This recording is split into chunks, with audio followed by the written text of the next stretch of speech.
ለድንግል ማርያም ወላዲት አምላክ እናት ለወልደ እግዚአብሔር ደግሞ የሥጋ አያት ለመሆን የበቃች ቅድስት እናት እንኳን አደረሳችሁ። ቻናሉ አዲስ ስለሆነ ሁላችሁም ሰብስክራይብ አድርጋችሁ በመጀመር ቪዲዮውን ላይክ በማድረግ ድጋፋችሁን እንድትገልጹልኝ ጠይቃችኋለሁ።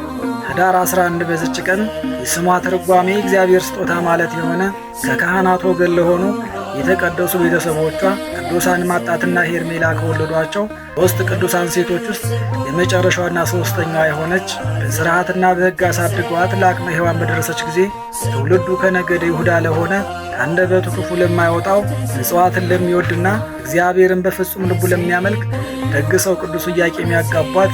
በትዳራቸውም እግዚአብሔር የሚወደውን መልካም ሥራ ሁሉ እየሰሩ የኖሩ ነገር ግን ልጅ አልነበራቸውምና በብሉይ ኪዳን ልጅ አለመውለድ እንደ ኃጢአተኛ ያስቆጥር ነበርና በዚህም ምክንያት ከባድ ፈተና የደረሰባቸው ክብር ይግባትና ቢወልዷት እንጂ አትወልድ ድንጋይ በቅሎ እያሉ ይዘባበቱባት የነበረ እርሷ ግን ወደ እግዚአብሔር ከመጸለይና ከማልቀስ ውጭ ከአንደበቷ ክፉ ነገር የማይወጣ አንድ ቀን እርግቦች ከልጆቻቸው ጋር ሲጫወቱ ተመልክታ ፈጣሪ ሆይ የእንስሳትን ማኅፀን የምትፈታ እጽዋትን እንዲያፈሩ የምታደርጋቸው በእውነት ሐናን ድንጋይ አድርገህ ፈጥረሃታልን ብላ አምርራ ያለቀሰች።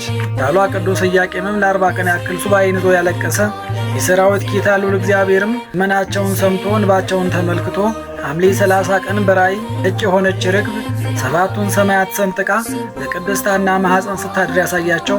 እነርሱም በታላቅ ደስታ ለ7 ቀን ያክል ሱባዔ ገብተው ነሐሴ 7 ቀን የሰማይና የምድር ንግሥት ድንግል ማርያም ወላዲት አምላክን ለመጸነስ የበቃች። ለጽንሷ ወራትም የታወረን በማብራት ድውይን በመፈወስ የሞተን በማስነሳት ድንቅ ታምራትን የሰራች። ይህንን የተመለከቱ አይሁድም በርካታ ጊዜ ሊገድሏት ፈልገው የእግዚአብሔር መልአክ ቅዱስ ገብርኤል የከለከላቸው። የሰማይና የምድር ንግሥት ድንግል ማርያም ወላዲት አምላክን በሊባኖስ ተራራ ላይ ወልዳ ሽሙጥን ያራቀች።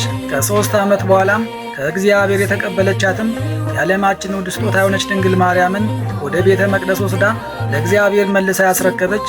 ድንግል ማርያምን በወለደች በ8 ዓመቷና ጌታችን ከመወለዱ 8 ዓመት በፊት ህዳር 11 በዚች ቀን በክብር ያረፈች ምስጋናና ክብር የሚገባት እናታችን ብፅዕት ቅድስት ሐና በዚች ቀን ዓመታዊ በዓሏ ይከበራል።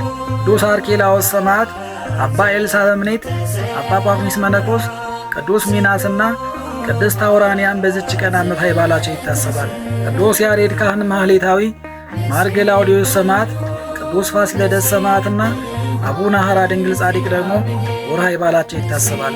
ለእግዚአብሔር ክብር ምስጋና ይሁን።